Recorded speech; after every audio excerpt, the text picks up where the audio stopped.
आजादी का अमृत महोत्सव।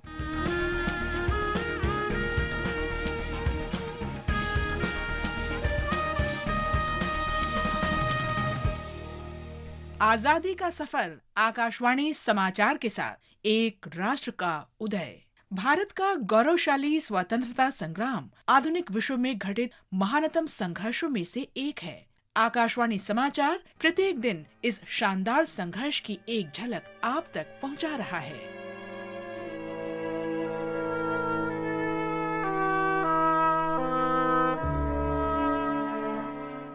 12 फरवरी 1922 में गांधी जी ने असहयोग आंदोलन वापस ले लिया था।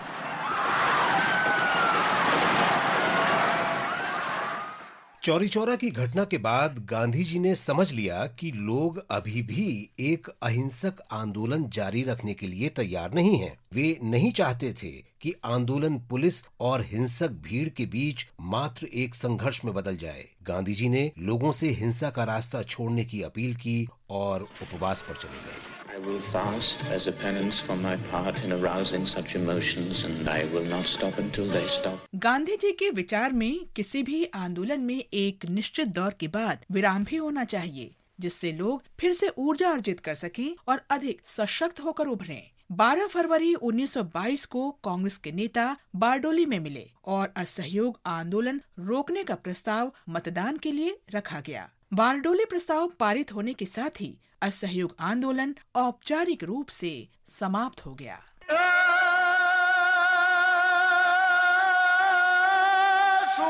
जाग जो हो कायर भाग जो जिसके डंक को वाजो लड़वैया सूरा जाग जो।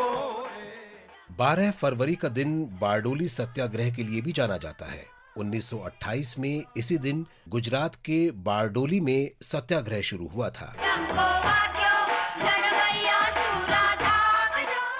वर्ष 1925 में गुजरात के सूरत जिले के बारडोली तालुका में अकाल पड़ा और किसान बुरी तरह इसकी चपेट में आ गए। किसानों की स्थिति और शोषण को नजरअंदाज करते हुए बॉम्बे प्रेसिडेंसी में ब्रिटिश सरकार ने कर की दरें 30% बढ़ा दी। कर की दरों में इस अन्यायपूर्ण बढ़ोतरी की समीक्षा करने की किसानों की अपील के बावजूद सरकार ने कर वसूली जारी रखने का फैसला किया।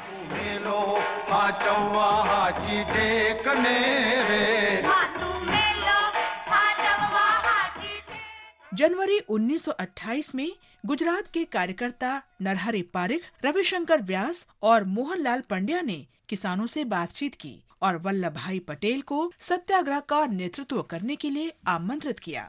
किसानों की सभा को संबोधित करते हुए वल्लभ भाई पटेल ने कहा था, मैं अब भी आपसे कहता हूँ कि आंदोलन शुरू करने से पहले दोबारा सोचें। मुझे और मेरे सहयोगियों को भूल जाएं।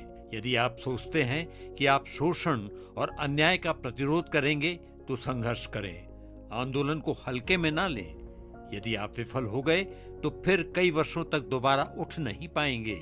लेकिन यदि आप सफल रहे तो स्वराज की नींव रखने में आपका बड़ा योगदान होगा। अंततः 12 फरवरी को बारडोली में किसानों की बैठक में संशोधित कर का भुगतान न करने का निर्णय लिया गया और कर नहीं देने का अभियान शुरू किया गया।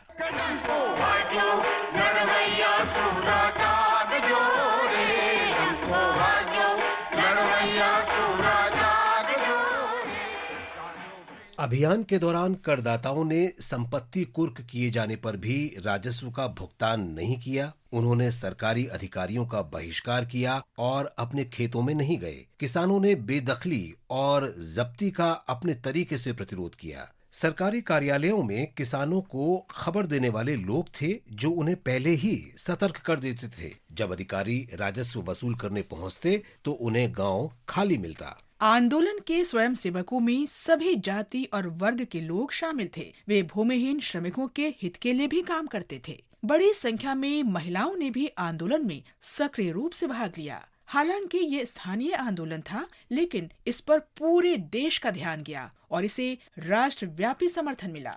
स्थिति को काबू से बाहर होता देख ब्रिटिश सरकार ने मैक्सवेल ब्रूमफील्ड आयोग का गठन किया। आखिरकार कर में बढ़ोतरी को 30% से घटाकर 6% कर दिया गया और किसान अपनी जब्त की गई जमीनों पर वापस लौट आए। सरदार पटेल ने बारडोली सत्याग्रह की सफलता का श्रेय गांधी जी की शिक्षाओं और किसानों के अदम्य संकल्प को दिया। देश भर के लोगों ने वल्लभ भाई पटेल के सशक्त नेतृत्व को माना। बारडोली की महिलाओं ने ही वल्लभ भाई पटेल को सरदार की उपाधि दी थी।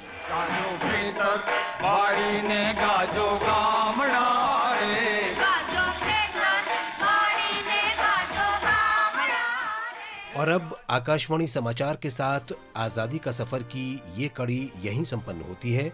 कल फिर मिलेंगे अगली कड़ी के साथ।